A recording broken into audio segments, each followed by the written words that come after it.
SLT within online learning සහ online working සඳහා ඇදහිය නොහැකි data දීමනා GB 30ක් රුපියල් 195යි GB 100ක් රුපියල් 490යි අඩුම මිලට වැඩිම data SLT වෙතින් නව sunlight sakura දැන් දික්කල් පවතින sakura මල් සුවඳින්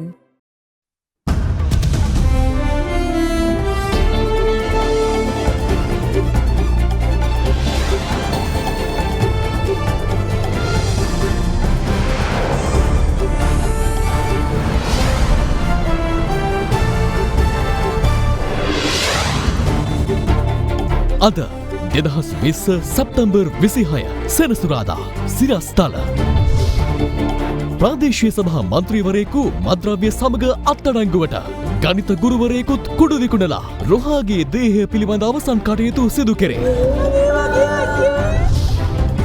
බුද්ධ නිලධාරීන්ට බෝධ සැකකරුවන් අත්අඩංගුවට ගැනීමට බාධාවක් නැහැ. හිටපු STF ප්‍රධානියා පාස්කු කොමිසමට කියයි.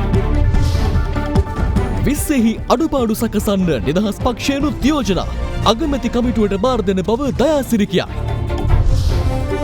ශ්‍රී ලංකාව ඉල්ලූ මුළු මුදල ලබා දීමට නිව් ඩයමන්ඩ් නෞකාවේ හිමිකාර සමාගම එකඟ වෙයි. මුදල් ලැබෙන තෙක් නෞකාව නිදහස් නොකරන බවට බලධාරීන්ගෙන් තීරණයක්. වට ප්‍රමාණය අනුව පොල් මිල තීරණය කිරීමට ගැසට් නිවේදනයක් ප්‍රායෝගික නැති බව වෙළඳුන් කියයි. මැනලා දෙන්න කතාවනෙන් කටින් කියන්න පුළුවයිද? ඇල්කොහොල් අඩංගු හෑන්ඩ් සැනිටයිසර් භාවිත කරන්න. ලෙඩ රෝග ඇති කරන විෂ බීජවලට එරෙහිව සටන් කරන්න. හඳුන්වා දීමේ මිල රුපියල් 350යි. From Other Therana, this is Other Therana Prime Time with Dilka Saman Mali and Sanka Amrajit. Live from Studio 24 in Colombo. ආයුබෝවන් ඔබ අදත් එක්වන්නේ ශ්‍රී ලංකාවේ අංක එකේ සහ විශ්වසනීයම පුවත් විකාශය අද දෙරණ 6:55 සමගින්. ඉපලෝගම ප්‍රාදේශීය සභාවේ ශ්‍රී ලංකා පොදු ජන පෙරමුණේ මන්ත්‍රීවරයෙකු මද්‍රව්‍ය සමග ඊයේ පොලිස් අත්අඩංගුවට පත් වුණා. එමෙන්ම හෙරොයින් සහ කේරළ ගංජා සමග මෝදර ප්‍රදේශයේ උපකාරක පන්ති ගණිත ගුරුවරයෙක්ද පොලිසිය අත්අඩංගුවට ගෙන තිබෙනවා. මේ අතර පොලිස් වෙඩිපහරින් මියගිය අපරාධකරුවෙකු වන ගොනාකෝවිලේ රෝහගේ දේහය පිළිබඳ අවසන් කටයුතු අද සිදු කෙරුණා. ගාතන සිද්ධි රැසකට පොලිසියට අවශ්‍යව සිටි හැරල් රෝහණ සිල්වා හෙවත් ගොනාකෝවිලේ රෝහා මිගමු කොච්චිකඩේ පොරතොට කම්මල් මොයේ පාර වෙරළ තීරය හරහා ඉන්දියාවට පැන යාමට උත්සාහ කිරීමේදී පොලිස් වෙඩිපහරකින් මියගියේ පසුගිය 24 වෙනිදායි. මියගිය රෝහාගේ දේහය අඟුලාන පොදු ජන මාවතේ පිහිටි ඔහුගේ නිවසේ අද දහවල් වනතුරු තැන්පත් කර තිබුණා. පසුව දේහය අඟුලාන ශාන්ත සේවියස් කතෝලික දේවස්ථානයට රැගෙන ගියේ ආගමික වාතාවත් සිදු කිරීම සඳහායි. ස්වාමිනී අප කරන ආඥා සවදා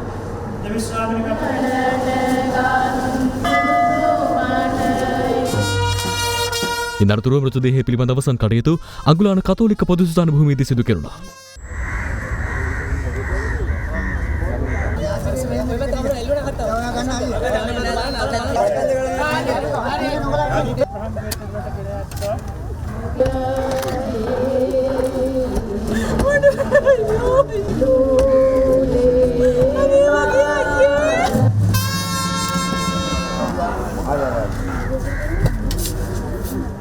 මේ අතර ගුණාකෝවිලේ රෝහණ මැත්තාගේ මරණය පිළිබඳව සැමරුම් උත්සව පැවැත් වූ කාන්තාවක් ඇතුළු පුද්ගලයන් 30 දෙනෙකු අත්අඩංගුවට ගෙන තිබෙනවා.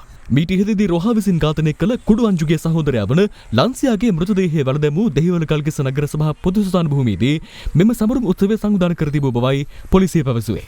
අතිනවීන ඩ්‍රෝන් යාන යොදා ගනිමින් ලන්සියාගේ මෘත ශරීරය වළඳමා ඇති සොහොන් කොතට ඉහළින් මල් ලෙසීමට ඔවුන් සූදානමින් සිට ඇති බව සඳහන්.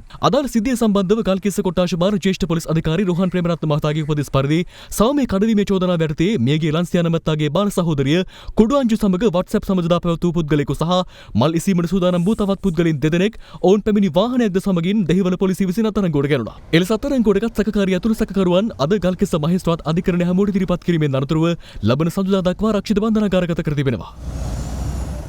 මේ අතර මිනුවන්ගොඩ මිරිස්වත්ත යාගොඩ මුල්ල ප්‍රදේශයේ කොස්කොඩ තාරකගේ ගෝලයෙකුගේ නිවසක් පරීක්ෂා කිරීමේදී බෝර 12 ගිනියවි දෙකක් සමග දෙදෙනෙකු අත්අඩංගුවට ගෙන තිබෙනවා. ඊයේ සවස මිනුවන්ගොඩ පොලිසිය සිදු කළ වැටලීමේදී අදාළ නිවසේ තිබී මත්කුඩු ග්‍රෑම් 3ක්ද සොයාගෙන තිබුණා. සැකකරුවන් ඊයේ සවස මිනුවන්ගොඩ මහේස්ත්‍රාත් අධිකරණයට ඉදිරිපත් කිරීමෙන් පසුව දින 7ක රැඳවුම් නියෝග මත ප්‍රශ්න කිරීමට පොලිසියට අවසර ලබා දී තිබෙනවා. වෙන්නපුව කිරිමැටියාන ප්‍රදේශයේදී පොලිස් විශේෂ කාර්යබාලකයි සිදු කළ වැටලීමකදී අවි ආයුධ තෝගයක් සමග 24 හැවිරිදි සැකකරුවෙකු අත්අඩංගුවටගෙන තිබෙනවා. විදේශීය රටකින් ගෙන්වන ලද කඩු 7ක්, රම්බෝ පිහි 5ක්, ජීවුන් 102ක්, හිස්පතුරම් කපු 200ක්, පතුරම් සකස් කිරීමට ගෙනෙන ලද යකඩ බෝල 6000ක්ද ඔහු සතුව තිබී පොලිස් බහරයට ගෙන තිබුණා. හෙරොයින් ග්‍රෑම් 3 මිලිග්‍රෑම් 65කට අසන්න ප්‍රමාණයක් සමග ඒ සවස ඉපලෝගම පොලිසිය හා යුදහමන බුද්ධ්‍යංශ එක්ව සිදු කළ වැටලීමකදී අත්අඩංගුවටගත් ඉපලෝගම ප්‍රාදේශීය සභාවේ ශ්‍රී ලංකා පොදු ජන පෙරමුණේ මන්ත්‍රී උදාර පැතුම් පතිරණ ඇතුළු තිදෙනා ලබන 6 වෙනිදාට රක්ෂිත බන්ධනාගාරගත කර තිබෙනවා. ඊ අත්අඩංගුවටගත් සැකකරුවන් අද දහවල් කැකිරාව දිසා මහේස්ත්‍රාත් අධිකරණය හමුවට ඉදිරිපත් කරන අතර එහිදී අදාළ නියෝගය ලබා දී තිබුණා. සංවිධානාත්මක අපරාධකාරී නායකයෙකු වන දැනට ඉන්දියාවට පැන ගොස් සිටින කෙසෙල්වත්තේ දනුකගේ මද්‍රව්‍ය ජාලයේ මෙහෙවන කඩප්පා නැමැති පුද්ගලයා කොකේන් ග්‍රෑම් 36ක්ද සමගින් බොරැල්ලේදී අත්අඩංගුවටගෙන තිබෙනවා. ඒ බස්නාහිර පළාත් බුද්ධ්‍යංශයේ බොරැල්ල පොලිසිය සමග කළ විශේෂ මෙහෙයුමකදී සැකකරු අද අධිකරණය හමුවට ඉදිරිපත් කර රැඳවුම් නියෝග මත ප්‍රශ්න කිරීමට නියමිත බවයි පොලිසිය ප්‍රකාශ කළේ. කොළඹ උතුර කොට්ටාශ මද්‍රව්‍ය නිවාරණ ඒකකයේ සිදු කළ වැටලීමකදී මත්පෙති 8000ක් සමග සැකකරුවෙකු අද මට්ටක්කුලේ ප්‍රදේශයේදී අත්අඩංගුවටගෙන තිබෙනවා. සැකකරු අද මාලිගාකන්ද මහේස්ත්‍රාත් අධිකරණය හමුවට ඉදිරිපත් කිරීමට නියමිතයි. මේගමෝ කොට්ටාශ අපරාධ විමර්ශන කාර්යාංශයේ ස්ථානාධිපති සම්පත් දිසානායක මහතාට ලැබුණු තොරතුරකට අනුව සිදු කළ මෙහෙයුමකදී රුපියල් ලක්ෂ 37ක වටිනාකමකින් යුත් හෙරොයින් ග්‍රෑම් 150ක් සහ රුපියල් ලක්ෂ 18ක වටිනාකමකින් යුත් කේරළ ගංජා කිලෝග්‍රෑම් 6ක් සමගින් සැකකරුවන් තිදෙනෙකු අද දහවල් සිදුව දඩුගම පාලම අසලදී අත්අඩංගුවටගෙන තිබෙනවා. ඉන් එක් අයෙකු මට්ටක්කුලේ ප්‍රදේශයේ පදිංචි මෝදර ප්‍රදේශයේ උපකාරක පන්දි සිදු කරන ගණිත ගුරුවරයෙක්. සිය බිරිඳට සුඛෝපභෝගී මෝටර රථයක් ලබා දීමට තමන් මෙම ජාවාරම සිදු කළ බව මූලික විමර්ශනවලදී ප්‍රකාශ කර තිබෙනවා. ඔහුගෙන් ලැබුණු තොරතුරු මත අදාළ ජාවාරමට සම්බන්ධ 26 හැවිරිදි මහමුල කරු සහ 21 හැවිරිදි තවත් අයෙකු අත්අඩංගුවට ගැනීමට පොලිසිය සමතු තිබුණේ මද්‍රව්‍ය මැනීම් සිදු කරන තරාදි 3ක් සහ ජංගම දුරකථන 4ක්ද සමගින්. ඉන්දියාවේදී මියගිය බවට පැවසෙන පාතාලි කාල සමාජික අංගොඩ ලොක්කාගේ මව සහ සොහොයුරිය අද බස්නාහිර පළාත දකුණ දිසාව අපරාධ කොට්ටාශය වෙත කැඳවා තිබුණා. එහිදී අංගොඩ ලොක්කා හෙරොයින් ජාවාරමින් සහ කප්පම් ලබාගෙන උපයාගත් බවට පැවසෙන ඉඩම් 11ක් සම්බන්ධයෙන් සහ සොහොයුරියගේ නමට ඇති ඉඩම් 3ක් සම්බන්ධව පැය 5කට අධික කාලයක් ඔවුන්ගෙන් ප්‍රකාශ සටහන් කරගෙන තිබෙනවා. එමෙන්ම අංගොඩ ලොක්කාගේ අනියම් බිරිඳ වන දැනට විදේශගතව සිටින ඩංචි මුකරියාගේ නමට ඇති දේපල පිළිබඳවද අංගොඩ ලොක්කාගේ මව සහ සොහොයුරියගෙන් ප්‍රකාශ සටහන් කරගෙන තිබෙනවා. සෙලාන් බැංකුව සුහද හදක් ඇති දේශීය බැංකුව. COVID-19 හමුවේ කඩා වැටුණු ආර්ථික හේතුවෙන් ඉන්දියාව තුළ ශ්‍රී ලංකයේ නිෂ්පාදන සඳහා වැඩි අවස්ථාවක් ලබාදීම සුදුසු බව අග්‍රාමාත්‍ය මහින්ද රාජපක්ෂ මහතා පවසනවා. අග්‍රාමාත්‍යවරයා මේ බව පැවසුවේ ඉන්දියා අග්‍රාමාත්‍ය නරේන්ද්‍ර මෝදි මහතා සමග පැවති ද්විපාර්ශ්වික සමුළුවක් අමතමින්. අග්‍රාමාත්‍ය මහින්ද රාජපක්ෂ මහතා සහ ඉන්දිය අග්‍රාමාත්‍ය නරේන්ද්‍ර මෝදි මහතා අතර මෙම ද්විපාර්ශ්වික සමුළුව අද වීඩියෝ තාක්ෂණය ඔස්සේ පැවැත්වුණා. අයිබෝන් තම මුලින්ම ස්තුතිවන්ත වෙන්න ඕන මෙවැනි සමුළුවක් පැවැත්වීම සඳහා ඔබතුමාගේ ආරාධනාවක් ලැබීම ගැන. අපට ලැබුණු ජනවරම අනුව අපි COVID-19 වසංගතය ජය ගැනීම සඳහා ක්‍රියා කළ ආකාරය පිළිබඳව රටේ තිබෙන ප්‍රසාදය පිළිබඳ වන බව මම කියන්න ඕන.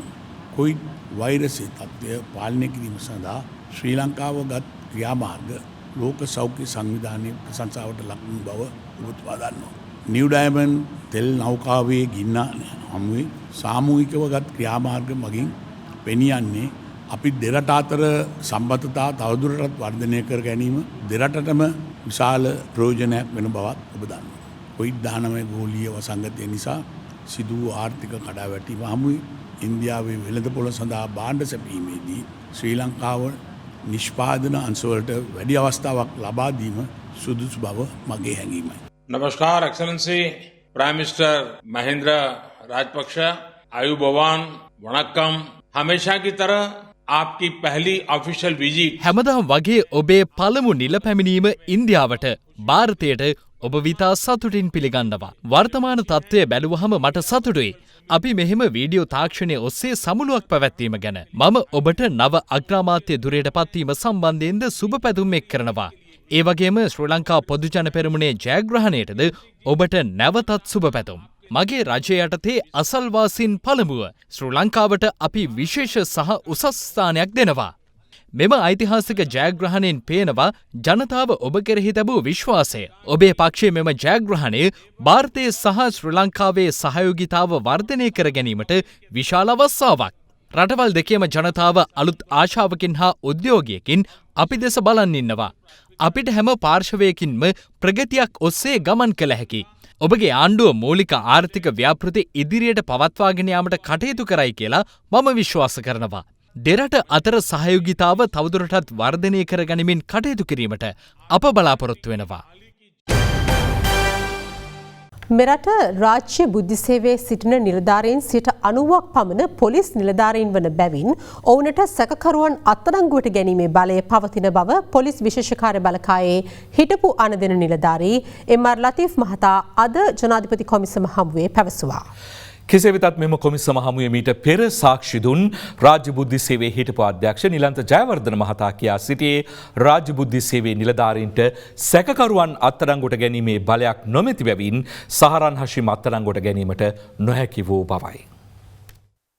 පාස්කු ප්‍රහාරය එල්ලවන අවස්ථාව වන විට පොලිස් විශේෂකාර්ය බලකාය භාර අනදන නිලධාරියා ලෙස කටයුතු කළ විශ්‍රාමික ජ්‍යෙෂ්ඨ නියෝජ්‍ය පොලිස්පති එම්.ආර්. ලතීෆ් මහතා අද පෙරවරුවේ සාක්ෂි ලබා දීම සඳහා ජනාධිපති කොමිසමට පැමිණියා. මෙහිදී ජනාධිපති කොමිසම සාක්ෂිකරුගෙන් විමසා සිටියේ වර්තමානයේ වන විට මෙරට රාජ්‍ය බුද්ධි සේවයේ නිලධාරීන්ට සැකකරුවන් අත්අඩංගුවට ගැනීමේ හැකියාවක් පවතින්නේද යන්නයි. බුද්ධ නිලධාරියෙක් පොලිස් නිලධාරියෙක් වීම තුළම එම නිලධාරියාට සැකකරුවෙකු අත්අඩංගුවට ගැනීමට බලයක් පවතින බව ඊට පිළිතුරු දෙමින් ලතීෆ් මහතා කියා සිටියා.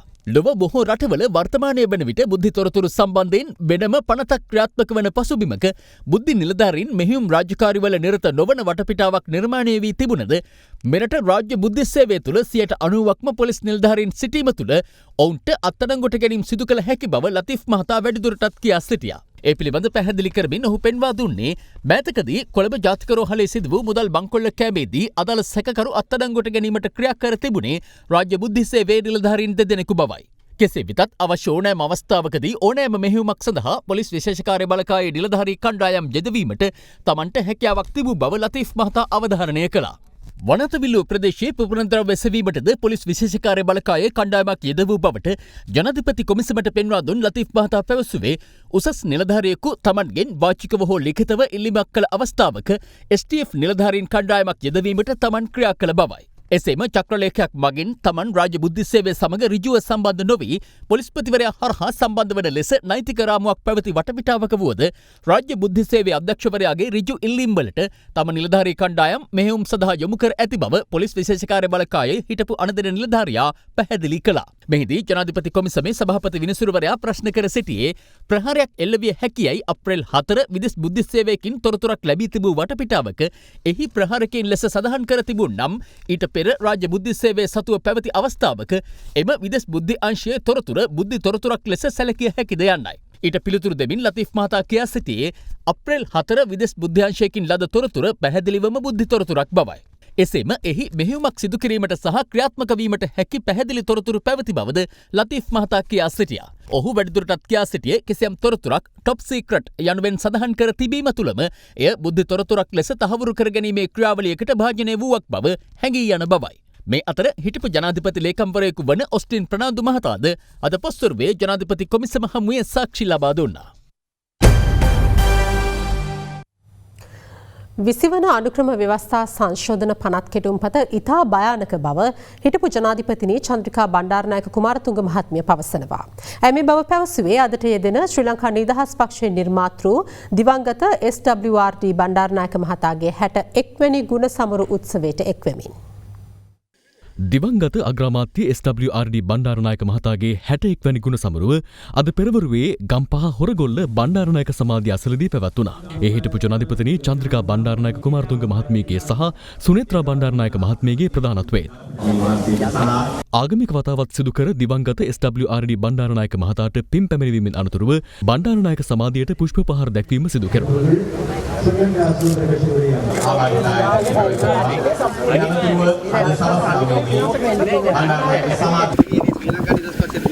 මම දන්නේ මාව එකෙන් තල්ලු කරලා තියෙන්නේ.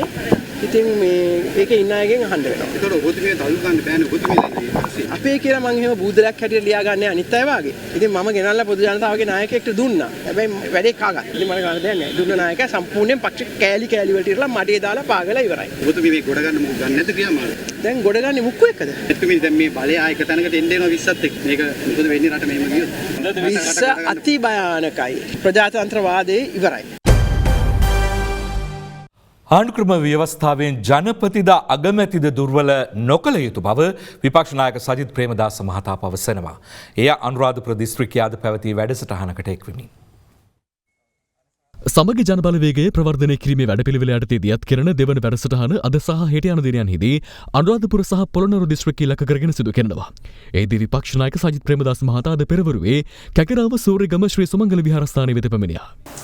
එක ලේබල් ගහලා තිබ්බනේ. මහ බැංකුව ලේබලය, පාස්කු ලේබලය. ওই ලේබල් වලට අපි කිසිසේත්ම සම්බන්ධ නැහැ. මම හිතන්නේ අලුත් ගමනක් යන්න පුළුවන්.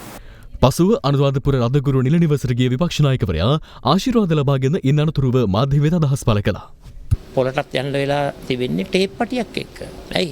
පොල් ගෙඩිය හරියට මිම්ම බලලා තමයි ගාන තීන්දුව වෙන්නේ. 13ට වැඩි නම් 70යි. 12ත් 13ත් අතර නම් 65යි. 12ට අඩු නම් 60යි.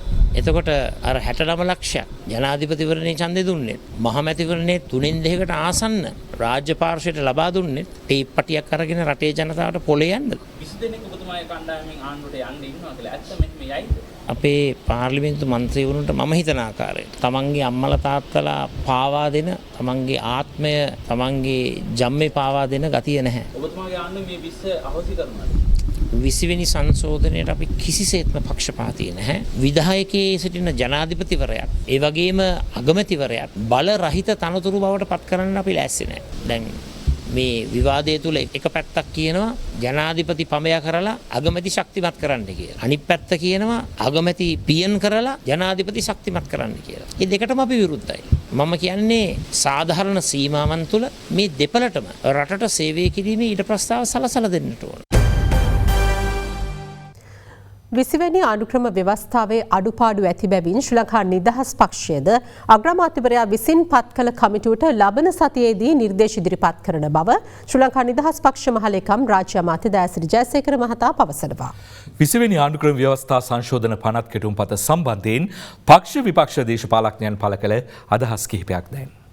මේ 20වෙනි සංශෝධනයේ විගණන පනත අවෝසි කරලා රජයට මේ රටේ ජනතාවටත් ලැබෙන සෙත මොකද්ද? ඇයි ප්‍රසම්පාදන කොමිසම මේ ව්‍යවස්ථා සංශෝධනයෙන් ඉවත් කරන්නේ? ඒකෙන් ටෙන්ඩර් දමන ක්‍රියාවලිය සහ විනිවිදභාවය අහිමි වුණාම ඒකෙන් රටේ ජනතාවට ලැබෙන ප්‍රයෝජනය මොකද්ද? නෑ ජනාධිපතිතුමාවත් අගමැතිතුමාවත් කවදාවත් හොරකම් කරලා නෑනේ. නිසා විගණනය කරලා වැරද්දක් කරන්න වැරදි කරන්න එපා. ඒ නිසා මේ ඔය එක එක දේවල් කියන්නේ නොමග යවන්න. 19 නිසා අද නිලධාරීවරු වැඩ කරන්නේ විශ්ව සම්මතීම සම්බන්ධව ශ්‍රී ලංකා නිදහස් පස්සේ උකුසු ප්‍රහාරයක් කෙල්ල වෙනවා කියලා මාධ්‍ය වාර්තා පළ නෑ එහෙම එකක් නෑ කොහමදත් එහෙම අපේ කිසිම ගැටලුවක් ඇති කරගන්නේ නෑ අපි විපක්ෂ අධිකරණයට යන එක සම්බන්ධයි කොහොමද ඒගොල්ලෝ ඉතින් අධිකරණයට හරි යන්න බෑ කොහේ හරි යන්න බෑ කැමරා තියෙන තැන්වල විපක්ෂය යනවා මේ දවස්වල කැමරා තියෙන කොතනද එතන තමයි විපක්ෂය ඕගොල්ලෝ කැමරා නෝ ගිහින් ඉන්නක බලන්න ඔය කොහෙවත් යන්නේ නෑ සීනි සංශෝධනයේදී පාර්ලිමේන්තුවේ 3/2 බලයක් තියෙන නිසා ඇතුලේ ඔලු ගෙඩි වලින් අනුමත කරගන්න හැකියාව තියෙනවා 17 ගත්තොත් එදා චන්ද්‍රිකා මැතිණියත් එක්ක වැඩ කරන්න බැරි හින්දා රනිල් බලාත්මක කරන්න කටයුතු කරා. ඊට පස්සේ මෛත්‍රීපාල ජනාධිපතිතුමත් එක්ක වැඩ කරන්න බැරි නිසා එයාට හයිය දෙන්න 19 වෙනි සංශෝධනය ගෙනාවා. ඒ නිසා 19 සහ 17 ගෙනාවේ රටට වාසිදායක වෙන්න නෙමෙයි රනිල් ශක්තිමත් කරා. 3න් 2ක් නෙවෙයි 175කට වැඩි බහුතරකින් අනිවාර්යෙන් 20 වෙනි සංශෝධනය ජයග්‍රහණය කරනවා. ඉතින් මේකෙන් ප්‍රජාතන්ත්‍රවාදයට වෙන නොයෙකුත් හානි පිළිබඳව අපිත් සම්දනකොට ශ්‍රේෂ්ඨාධිකරණ පැත්සමක් ගොනු කරන්නට සූදානම් වෙනවා. හිටපු ජනාධිපති මෛත්‍රීපාල සිරිසේන ජනාධිපතිතුමා කියනවා ඒ දවස්වල මාව නොමර මැරුවා. ඒ නිසා අපි පැහැදිලිවම කියනවා වෙන කවුරුවක්වත් කියන දේවල් පිළිබඳව අපිට හිතන්න දෙයක් නැහැ. 20 වෙනි සංශෝධනයේ වැරදි අඩුපාඩු ගණනාවක් තිබෙනවා. අපි ඒකට කමිටුවක් දැන් පත් කරලා තිබෙනවා. ඒ කමිටුව අපි ලබන සතියේ බලාපොරොත්තු වෙනවා. අපි සාකච්ඡා කරන ඒ අනුව අපි අග්‍රාමාත්‍යතුමාගේ ප්‍රධානත්වයෙන් තිබෙන කමිටුවට ඒ පිළිබඳව අපේ අදහස් ටික ඉදිරිපත් කරන්න බලාපොරොත්තු වෙනවා. ජනමතයට පිටුපාලා අපිට වැඩ කරන්න බැහැ කියන එක තමයි අපි කියන්නේ. මේ රටට අහිත කරන කිසිවක් මේක තුල නැහැ. මේ බොරු බිල්ලෙක් මවනවා. විශ්ව ගේනකොට අපි මතක තියාගන්න ඕන විගණකාධිපතිය ඕනම ආයතනයක් විගණනය කරන්න. එයාට තියෙන බලයත් නිදහසත් ස්වාධීනත්වයක් දෙන්න ඕන උසාවියට. ජනාධිපතිගේ බලය සීමා කරපුවා අපි අයින් කරන්න. මේ මං කියන අදහස් අපේ ආණ්ඩුවට විරුද්ධව නෙමෙයි. අපේ ආණ්ඩුව නිවැරදිව ඉදිරියට ගෙන යාම සඳහා. ගිනි ගැනීමට ලක් වූ MT නිව් ඩයිමන්ඩ් නෞකාව අයත් සමාගමින් ඉල්ලා තිබූ රුපියල් මිලියන 442ක සම්පූර්ණ වන්දි මුදල ලබා දීමට එම සමාගම එකඟතාව පළ කර තිබෙනවා. විදේශ සබඳතා අමාත්‍යංශ ලේකම් අද්මිරාල් ජයනාත් කොළඹගේ මහතා අද ප්‍රකාශ කළේ එම සම්පූර්ණ මුදල ලැබෙන තෙක් නෞකාව රැගෙන යාමට අවස්ථාව නොදෙන බවයි. ගින්න නිවීම සඳහා ශ්‍රී ලංකා රජයට දැරීමට සිදු වූ වියදමට අදාළ ඇස්තමේන්තුව ලෙස රුපියල් මිලියන 340ක මුදලක් ලබා දෙන ලෙස හිමිකම් ඉල්ලීමක් නෞකාවේ හිමිකාර සමාගම වෙත පසුගියදා යොමු කර තිබුණා. කෙසේ වෙතත් නීතිපති දප්පුලද ලිවේරා මහතා විසින් පසුගිය 24 වනදා නෞකාව හිමි සමාගමට දැනුම් දුන්නේ තවත් රුපියල් මිලියන 102ක වන්දි මුදලක් ලබා දෙන ලෙසයි. ඒ අනුව අවසන් ඇස්තමේන්තුව ලෙස රුපියල් මිලියන 442ක මුදලක් ලබා දෙන ලෙස නීතිපතිවරයා සිදු කළ ඉල්ලීමට නෞකාව හිමි සමාගම එකඟතාව පළ කර ඇති බව නීතිපතිවරයාගේ සම්බන්ධීකරණ නිලධාරිණී රාජ්‍ය අධිනීතිඥ නිෂා රාජාරත්න මෙනවිය සඳහන් කළා. මෙම වන්දි මුදල අයකර ගැනීම පිළිබඳ සාකච්ඡාවක් අද පස්වරුවේ නීතිපති දෙපාර්තමේන්තුවේදී පැවැත්වුණේ නාවික හමුදාව සහ සමුද්‍රීය පරිසර ආරක්ෂණ අධිකාරියේ නිලධාරීන්ගේද සහභාගීත්වයෙන්. අපිට දැනුම් දුන්න සමාගමේ රක්ෂණ නියෝජිතයෝ සහ ඔවුන්ගේ දේශීය නියෝජිතයෝ සියලු දෙනාම කැමති වෙලා තියෙනවා කියලා අපි ඉල්ලුව සම්පූර්ණ මුදල අපිට ලබා දෙන්න අපේ වියදම් විදියට ගිය. කෙසේ වෙතත් සම්පූර්ණ මුදල ලැබෙන තෙක් නෞකාව නිදහස් නොකිරීමට මෙරට බලධාරීන් තීරණය කර තිබෙනවා. මීපායකයේ තියෙන නීතිය යටතේ සිවිල් අලාභයක් ගැනීමේ හැකියාව තියෙනවා එන්ජින් එකෙන් ගිය ඒ තෙල් කාන්දු වළක්වා ගැනීම සඳහා මීපැකෙන් ගත්ත පියවරවල් වලට. එම මුදල් ගැනීමට නඩු මාර්ගයට යා යුතු නෑ නේද? නඩු මාර්ගයට යන්න වෙන්නේ සල්ලි දෙන්නේ නැත්තම්. දැනටත් මම හිතන්නේ අපි මේ නැවට තාමත් අපි පිටත් වෙන්න අවසරය දුන්නේ නැහැ. තාමත් මේ නැව නාවික සැතපුම් 60ක් විතර ශ්‍රී ලංකාවට නුදුරු මුහුදේ තියෙනවා. මොකද මේ මුදල අපිට දෙනවාමයි කියලා සහතිකයක් දෙනකම්. අතිවිශේෂ ගැසට් පත්‍රයක් නිකුත් කරමින් පොල් සඳහා උපරිම සිල්ලර මිලක් නියම කිරීමට පාරිභෝගික කටයුතු පිළිබඳ අධිකාරිය පියවරගෙන තිබෙනවා. ඒ පොල් ගෙඩියේ වට ප්‍රමාණය අනුවයි. මේ පිළිබඳව සොයා බැලීමට අද දෙරණ ප්‍රවෘත්ති කණ්ඩායමක් වෙළඳපළ නිරීක්ෂණයක නිරත වුණා. පාරිභෝගික කටයුතු පිළිබඳ අධිකාරිය පොල් ගෙඩියක් අලෙවි කළ හැකි උපරිම මිලක් දක්වමින් ඊයේ ගැසට් නිවේදනයක් නිකුත් කළා. එහි දක්වා ඇති ආකාරයට පොල් ගෙඩියක් සඳහා උපරිම මිල තීරණය කළ හැකි එහි වට ප්‍රමාණය අනුවයි. වට ප්‍රමාණය අගල් 13ට වැඩි පොල් ගෙඩියක් අලෙවි කළ හැකි උපරිම සිල්ලර මිල රුපියල් 70ක්. වට ප්‍රමාණය අඟල් 12 13ත් අතර වන පොල් ගෙඩියක උපරිම සිල්ලර මිල රුපියල් 65ක්. වට ප්‍රමාණය අඟල් 12ට අඩු පොල් ගෙඩියක් අලෙවි කළ හැකි රුපියල් 60කට පමණයි. අදාළ නිවේදනයේ දැක්වෙන්නේ උපරිම මිලට වඩා ඉහළ මිලකට අලෙවි කිරීම, අලෙවිය පිණිස තැබීම හෝ අලෙවිය සඳහා ප්‍රදර්ශනය කිරීම හෝ සිදු නොකළ යුතු බවයි. නව මිල ගණන් වලට අනුව වෙළඳ පොලේ පොල් අලෙවි වන්නේද. එනුව අප පළමුව මිල ගණන් විමසීමට ගියේ කොළඹ අවට වෙළඳ පොල කිහිපයකටයි. වේල තියන් ඉන්න ඔය ගන්නෙත් නැහැ ඉතින් මේ මිනිස්සු. දැන් අපිට 70ට આવොත් අපි 70 පාර දෙන්නේ. රුපියල් 5ක් නැත්නම් ඉතින් වැඩකුත් නැහැනේ නේද? අද උදේ පාන්දර ආපේක මේක අද 80ට දෙන්නේ. ඉන් අනතුරුව මිල ගණන් විමසීමට මීගොඩ ආර්ථික මධ්‍යස්ථානයේ නිරීක්ෂණයක නිරත වුණා. ආණ්ඩුවෙන් අපිට පොල් 50ට 45ට දෙනවා නම් අපි දෙනවා 60 65ට. පොල් නැත්තම් මොනව කරන්නේ? පාර්ලිමේන්තුවට දෙන්න පුළුවන්ද? නේද අපිට රුපියල් 60ක් කවුරු හරි පොල් ගෙනත් දුන්නොත් දුන්නේ නැහැ. නැත්තම් දෙන්න විදියක් නැහැ. පොල් පොල් තියනවද? පොල් නැහැනේ. ආණ්ඩුවෙන් කර මාකට් එකට බඩු වෙන්න බෑ. නමල ගන්න කතාවක් කියලා දිනනවා නේද? බොරු වැඩක් නේ ඒක. පොල් 70 රුපියල් ගෙන අපි කොහෙ ගන්න? ඒ අනුව අපට පෙනී ගියේ ගැසට් නිවේදනයේ මිල ගණන් යටතේ පොල් අලෙවි නොවන ආකාරයක්. මිනිස්සු ප්‍රායෝගික එදිනෙදා ජීවත් වීමේ භාවිතයෙන් දන්නවා. කුඩා පොල් නම් උපරිම මිල රුපියල් 70ක් ගෙවන එක සාධාරණ නෑ කිය. බෑ කියලා පාරිභෝගික ආරක්ෂා කිරීම සඳහා පියවරක් ගත්තාම ඒකට විහිළු කරන ජාවාරම්කරු ඉන්න ඒ ගැන එච්චර සලකන්න අවශ්‍ය නෑ. අලිමිනිස් ගැටුම් වාර්තා වීම පසුගිය දින කිහිපය තුළ දිවයිනේ ප්‍රදේශ කිහිපයකින් වාර්තා වුණා. මේ දිනවල වන අලි බලපෑම වැඩි වශයෙන් එල්ල වැත්තේ මිනිපේ ප්‍රාදේශීය ලේකම් කොට්ටාශයටයි. මෙම වසර ආරම්භයේ සිට ගත වූ මාස 9ක කාලය තුළ හසලක ප්‍රදේශයේ නිවාස 50කට අධික ප්‍රමාණයකට වනාලි ප්‍රහාර එල්ල වී ඇති අතර තුවාල සිදු කිරීම් 7ක්ද වාර්තා වනවා. මේ සම්බන්ධයෙන් හසලක පහේ ඇල ගඟේ ආයේ ප්‍රදේශවාසීන් මිනිපේ ප්‍රාදේශීය ලේකම් කාර්යාලයට පසුගියදා පැමිණිලි කර තිබුණා. ගොවිතැන් කරා ගන්න ඒකත් අඩි ගවිලා ජනලේ කඩනවා හොඩවල මෙහෙම දාලා ගන්නවා මිකියක් දෙකක්. අපි අඳ කුඩු වල ජීවත් වෙන්නේ. කුඩු වල කරා ජීවත් වෙන්නේ. හසලක පහේ ඇල ගඟේ ආයේ ප්‍රදේශයට ඊයේ රාත්‍රියේද වනාලි ප්‍රහාරයක් එල්ල වී තිබෙනවා. ගම්බැදි වනාලි ප්‍රදේශවාසීන්ගේ වගාවන්ට හානි පමුණවා තිබුණේ මෙලෙසින්.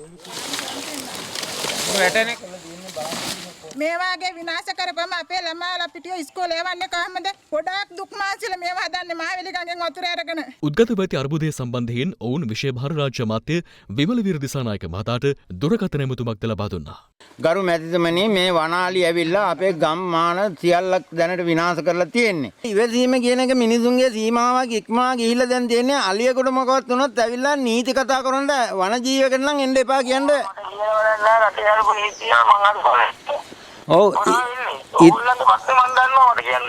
ගරු ඇමතිතුමනි ඔය මොකද්ද කරන්නේ මේකට?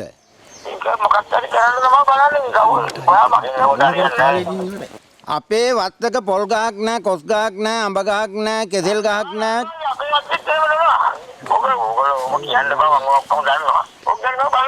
ඉතින් ඇමතිතුමා මොකක් හරි විසඳුමක් කරන් දෙයියනේ ඔබතුමාට පින් සිද්ධ වෙනවා මේවා කරන්න ඉවරයි. සැලසුම් හදනකොට ඇමතිතුමාගේ කාලෙත් ඉවර වෙයි, අපේ කාලෙත් ඉවර වෙයි, අපේ දරුවන්ගේ කාලෙත් ඉවර වෙයි. ඡන්ද කාලේදී එතුමන්ලා ඇවිල්ලා ගැටවල් නෙවෙයි තාප්ප ගහන සයිස් එකට තමයි එතුමන්ලා කතා කරේ. මේ අතර අනුරාධපුර තලාව දීගලෑව ප්‍රදේශයේ නිවසකටද ඒ යාළුවේම වනාලි ප්‍රහාරයක් එල්ල වී තිබෙනවා. අප වාර්තාකරු පැවසුවේ වනාලි තිදෙනෙක් නිවසේ ඉදිරිපස දොර කඩා නිවසේ කපඩා කර තිබූ වීගෝනි නැගෙන ගොස් ඇති බවයි. මට හැපෙන්නේ කන් ඇහෙන්නේ රෑ වෙනකොට ඉතින් මං කොහොමද රැකෙන්නේ? අලි වෙඩි නෑ. ග්‍රාමසේක මහත්තයවත් දෙන්නේ නෑ අලි වෙඩි. ඊයේ මැරෙයි කියලා හිටියේ. ප්‍රදේශවාසීන් පවසන්නේ තලාව රක්ෂිතය ඉදිකර ඇති අලිවැට කඩා දමා වනාලි මෙලෙස ගම්බදින බවයි. ඉකුත් දින දෙකේදී සෙවන පිටිය මහවැව ගම්මානයේ නිවාස 8කට වනාලි ප්‍රහාර එල්ල කර ඇති අතර දේපල රැසකටද හානි සිදු කර තිබුණා. හාල් කාලා ගේ වීවුරයක් ඇදගෙනත් ගියා. මේ විකුණන්න තිබ්බ හාල් කණ්ඩායි තිබ්බ හාල් හැමතැනම විදවල හාල් කිලෝ 200ක් විතර අපි කොහොමද මේව නැති වුනහම ජීවත් වෙන්නේ? ආදිවාසී නායක උරුවර්ගයේ වන්නිලැත්තන් පවසන්නේ ගැටලුවට සිරසාර විසඳුම් සෙවිය යුතු බවයි. මේ ඇත්තන්ට හිටලාන හැටිමට ආණ්ඩුව යුද්ධේ තිබාපු කාලෙමෙච්ච වාගේම කල්පනා පුජ්‍ය මන්දු කරලා මේතන්ට විසඳුම් මන්දු කරගන්න හිටලානෝ. නිසි එන්නතක් සොයාගත්තද ලෝපුරා කොවිඩ් මරණ සංඛ්‍යාව මිලියන 2 ඉක්මවා යා හැකි බවට ලෝක සෞඛ්‍ය සංවිධානය අනතුරු අඟවනවා. මේ අතර හම්බන්තොට මහරෝහලට ඇතුළත් කිරීමෙන් පසු සිදු කළ PCR පරීක්ෂණ මගින් කොවිඩ් ආසාදිතයෙකු නොවන බව තහවුරු වූ රුසියානු ජාතිකයා මව් රටට පිටත් කිරීමට නියමිතයි.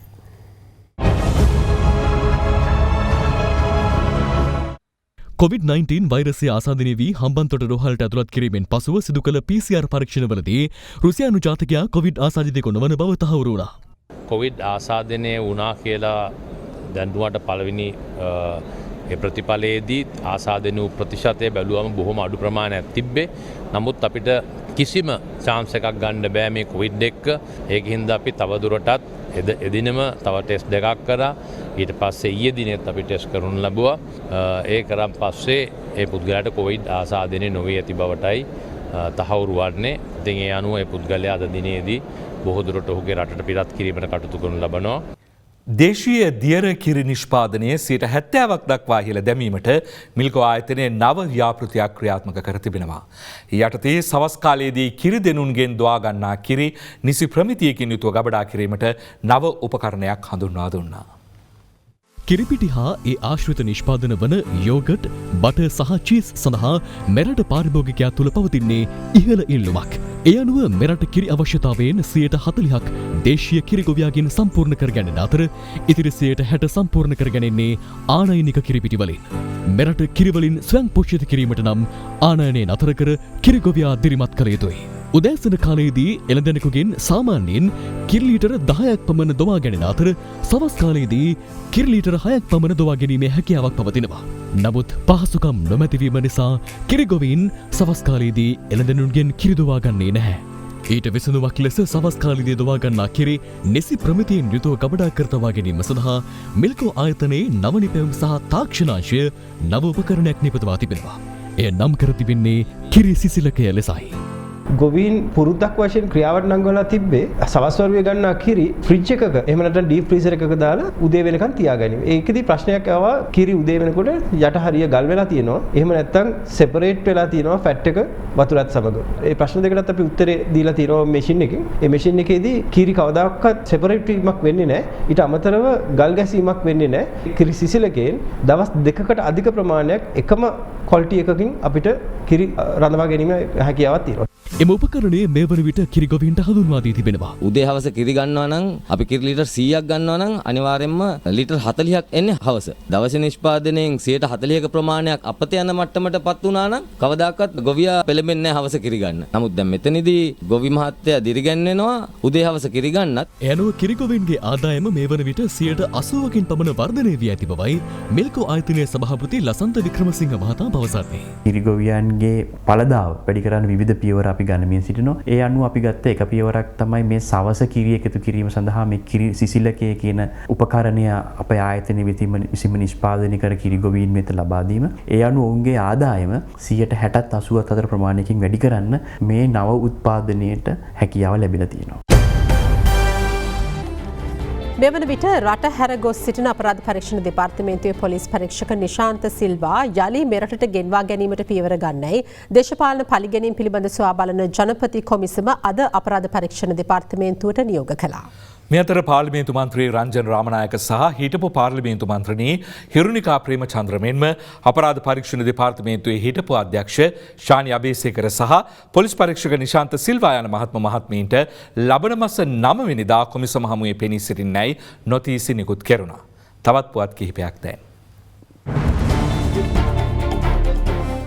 ඉකුත් 14 වනදා සිට කොළඹ දිස්ත්‍රික්කයේ කේන්ද්‍ර කර ගනිමින් ක්‍රියාත්මක වූ මන්තිරු නීතිය කඩකළ පුද්ගලයන් 1200ක් පමණ මේ වන විට හඳුනාගෙන තිබෙනවා. ඔවුන්ගෙන් කිහිප දෙනෙකු අද බම්බලපිටිය පොලිස් ක්ෂේත්‍ර බලකා මූලස්ථානය වෙත කැඳවා තිබූ අතර එහිදී මාර්ග නීති පිළිබඳව ඔවුන් දැනුවත් කළා. දිඹුලාගල අවට ගම්මාන කිහිපයකට මකුළු දැල් වැනි සුදු පැහැති කොටස් කිහිපයක් අද උදෑසන උඩුගෝනේ සිට පතිත වූ බව ගම්වාසීන් පවසනවා. එලෙස පතිත වූ දෑ විදුලි රැහන් මත සහ ගස්වල රැඳී තිබුණේ මෙලෙසින්.